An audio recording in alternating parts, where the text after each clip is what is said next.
이게 1심, 2심, 3심 이게 아니고요. 1심에서 총 3번의 변론 기일이 열리게 된다라고 생각하면 될 것 같습니다.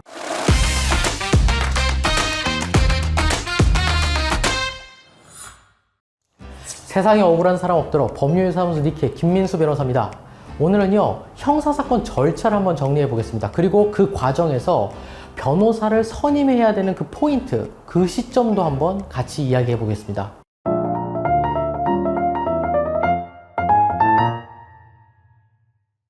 일단 형사사건은 경찰, 검찰, 법원 단계로 진행이 됩니다. 먼저 경찰의 경우 수사의 시작이라고 할 수 있습니다. 피해자가 고소 또는 고발을 하면요, 일단 경찰은 사건을 접수받게 됩니다. 이 단계를 우리는 보통 입건이라고 얘기하고요. 사건의 수사가 시작되었다라고 생각하면 쉽겠습니다. 일반적으로요, 사건이 시작되면 수사기관은 피해자를 먼저 조사하게 되거든요. 피해자를 조사해서 수사의 방향성을 잡게 되면 피해자가 이야기했던 부분에서 객관적으로 확인할 수 있는 증거를 조사하게 됩니다. 이 과정에서 보통 문자, 카카오톡, CCTV, 블랙박스, 아니면 목격자의 증언까지 이런 걸 찾게 됩니다.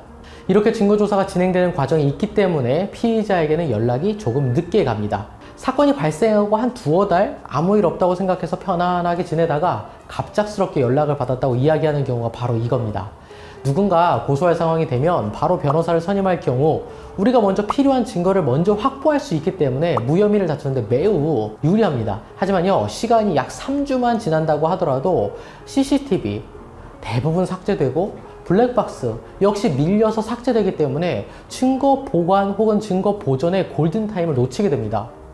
그 다음에 경찰은 피해자를 조사하게 되는데 이 과정이 가장 중요한 시점입니다. 한 번 한 진술은 다시 바꾸기가 어렵습니다. 그리고 이때 얘기했던 진술로 인해서 선입견 또는 편견이 생기게 되고 향후 증거, 수집된 증거를 해석하는데 기준이 되기도 합니다. 첫 만남이 중요한 것은 수사 역시도 마찬가지인 겁니다. 그러나 증거가 명확할 경우라면 사실 사실관계는 확실시 정리가 됐기 때문에 이때부터는 법리적 다툼이 발생하는 겁니다. 같은 법조항을 어떻게 해석하는지, 판례를 어떻게 해석하는지에 대한 문제라는 것이죠.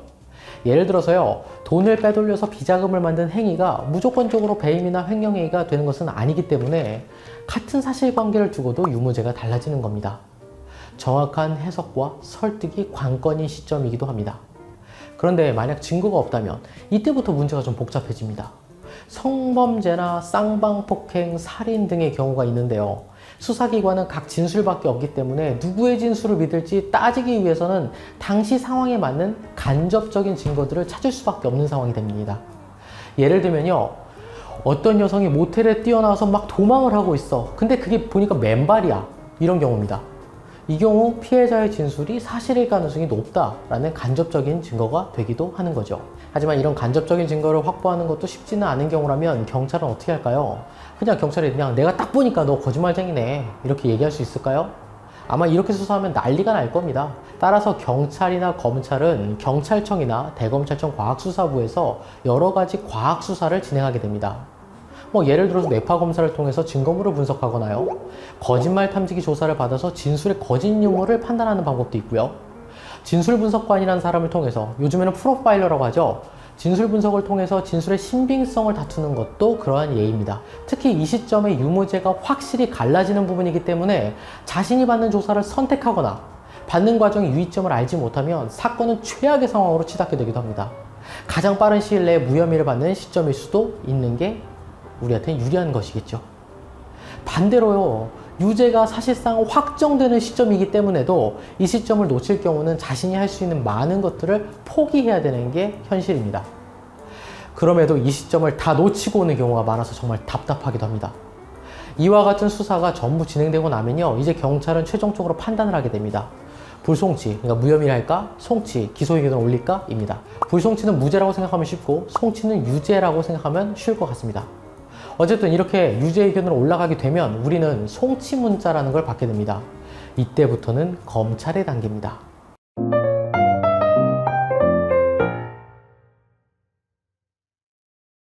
검찰은요, 예전과 다릅니다. 예전에 수사권이 조정되기 이전에는요, 검찰이 수사도 직접 진행하는 경우가 많았습니다. 하지만요, 최근에는 검찰은 정말 중대한 범죄, 예를 들어서 영장으로 이미 구속된 사안이거나 수억 이상의 피해를 입힌 사안들에 한해서 조사를 진행하게 되는데요. 따라서 이 정도의 사건은 아니지만 검찰이 이상하다고 판단할 경우에는 직접 수사를 하지 않고요.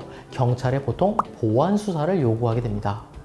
말 그대로 경찰에서 진행된 수사의 일부를 보강해서 수사를 다시 해오라 라는 명령 같은 것으로서 이 시점이 제가 중요하는 두 번째 시점입니다. 좀 전에 말씀드린 바와 같이 수사의 방향성이 유죄에서 무죄로 혹은 무죄에서 유죄로 변경될 수 있는 마지막 수사 단계이기 때문에 매우 중요합니다.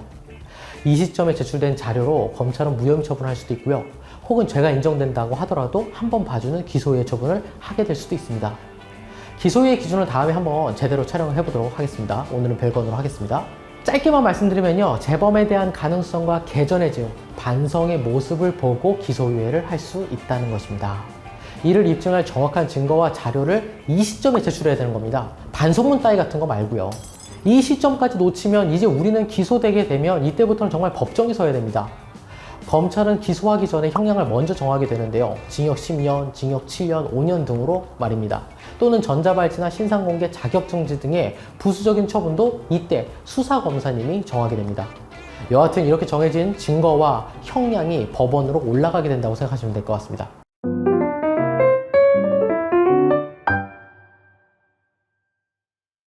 자, 이제 법원입니다.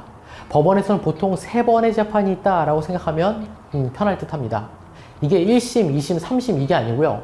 1심에서 총 3번의 변론기일이 열리게 된다라고 생각하면 될 것 같습니다. 굳이 따지면 1-1, 1-2, 1-3으로 생각하면 쉬울 듯 하네요. 자, 첫 번째 날 1-1의 재판에는 먼저 앞으로 재판을 어떻게 끌고 갈지를 정하는 재판이라고 생각하면 좋을 것 같습니다. 혹은 그보다는 그냥 재판장님하고 내 사건을 이제 재판을 담당할 검사님이 이렇게 생겼구나 라고 확인하는 첫 자리라고 생각하면 더 좋을 것 같습니다. 이날의 재판은요, 우리가 영화에서 보는 것처럼 길지 않고요. 보통 3분에서 길어도 5분 정도밖에 진행되지 않습니다. 자, 이제 1-2 두 번째 재판이 정말 중요한 증거조사 재판입니다. 지금까지 경찰과 검찰에서 제출된 증거를 쓰지 못하게 만들 수도 있고요. 쓰더라도 그 힘을 잃게 만들어서 제대로 믿기 어렵게 만드는 것도 변호사가 보면 가장 필요한 시점이라고 볼 수 있겠습니다. 이때는요, 보통 증인신문을 하면서 지문이나 족적, 정신감정, CCTV 영상 등을 확인하게 됩니다. 이 과정이 보통 제일 길면서 우리가 영화에서 보는 그러한 재판의 모습을 보인다고 생각하면 좋을 것 같습니다. 반대로요, 다투는 상황이 아니라면요, 이때는 보통 구속과 집행유예, 선고유예가 나눠지는 시점이 되기도 합니다.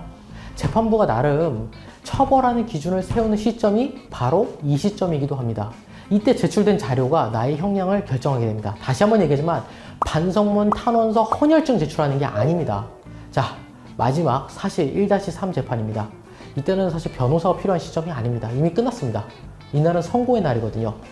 변호사도 심지어 출석을 하지 않고 직원들을 보내서 재판 결과만 듣게 합니다. 이날은요, 재판을 하는 날이 아니고요, 이미 결정된 판결을 듣고 오는 날이기 때문입니다.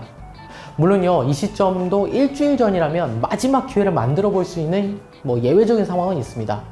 하지만 현실적으로는 이미 모든 결과가 결정된 시점입니다. 이후 물론 항소심, 상고심, 그러니까 고등법원과 대법원 재판 등으로 이어나갈 수는 있으나 이에 대해서는 항소심 변호사를 고르는 방법이라는 내용으로 저희가 영상 촬영한 게 있으니까 그 내용을 참고해 주시면 감사할 것 같습니다. 자, 저희가 가장 많이 질문 받는 내용들이라든지 가장 많이 문의를 받는 내용 중에서 절차가 어떻게 진행됩니까? 를 물어보시는 분들이 너무 많아서 이런 부분에 대해서 형사 절차에 대해 설명을 해봤고요. 또한 어느 시점에서 변호사를 선임하는 게 제일 좋을까요? 라는 질문도 마찬가지로 많이 있어서 이 부분에서 같이 한번 설명을 드려보았습니다. 세상에 억울한 사람이 없도록 법률사무소 니케 김민수 변호사였습니다. 감사합니다.